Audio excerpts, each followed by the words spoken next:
Hey dreamers, welcome or welcome back to my channel. I am here to do my March favorites. And so let's get into it. I have pulled out one of those lavender or lilac frames from 49 and Market. You all know that anything that I use in the making of my spreads, if I can find a link for it, it will be in the description box below, so just check there. Anyway, they have several different sizes and I found this size interesting. I saw they had two different ones in there with three things on it, and so they had this kind of bigger one here that I'm using. They had a smaller one. I typically use the smaller ones, but I wanted to shake it up a little bit and use something a little different, and I like the way that this turned out, and I was able to use bigger pictures for the shows that I really enjoyed for the month. Now this is a Stadler pigment liner or whatever. I thought it would be very much like my uni pen. It's not. Okay. It's very juicy. It transfers. It doesn't dry quick, so it's a lot of smudging going on here with this thing. As you can see, I have switched over to my uni pen, even though I've been having issues with that. So I do not recommend the Stadler unless you need it for some other specific purpose, that the juiciness is not a hindrance or whatever. But I would not recommend it for this or archival, whatever. I will say that I was having a hard time just finding the '08 uni pens. Of course, you can get the variety pack. However, what I did was I went back on Amazon and looked again. And I realized that there was a listing and it said '08, so it was three '08s in a pack. But the picture was the '07, and that's what was messing me up. But when I was like, I'm gonna take a chance and hope that it's not '07 that comes, and it's actually what they have listed in the description and '08s. And so I did order those. It was like three in the pack for like maybe $9 and change. And yes, they are the '08s. So I'm happy about that.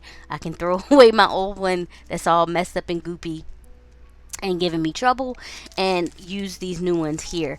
And then I have extra now in my stash, so I don't have to, because the '08s are the ones I use the most, so I don't have to really worry about that for a while. Anyway, I just used a Pentel sign brush or whatever to make some markings there to write in binge. And here I am writing out my complete watch list for the month of March, with some pretty interesting things going on in March as far as what do you call it, shows and stuff.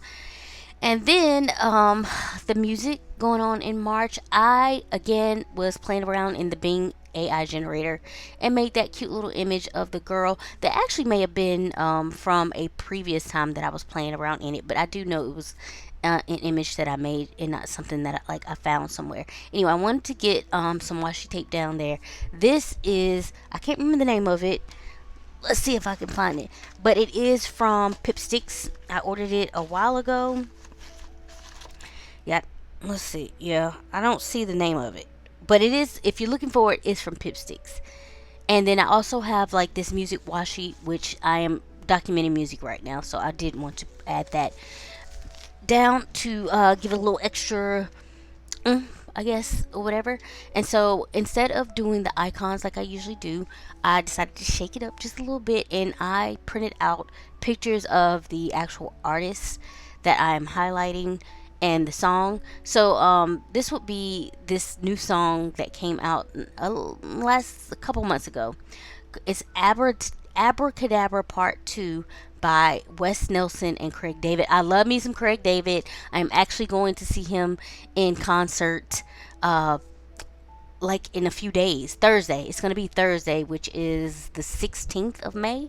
My sister set it up for me, so I am ecstatic. I'm going up to see her, and it's somewhere in DC. So yeah, that's going to be fun and exciting. But anyway, it's called Abracadabra. It's a cute little song. It's quick. And I love me some Craig David. Yes, so check that out. It is on Spotify.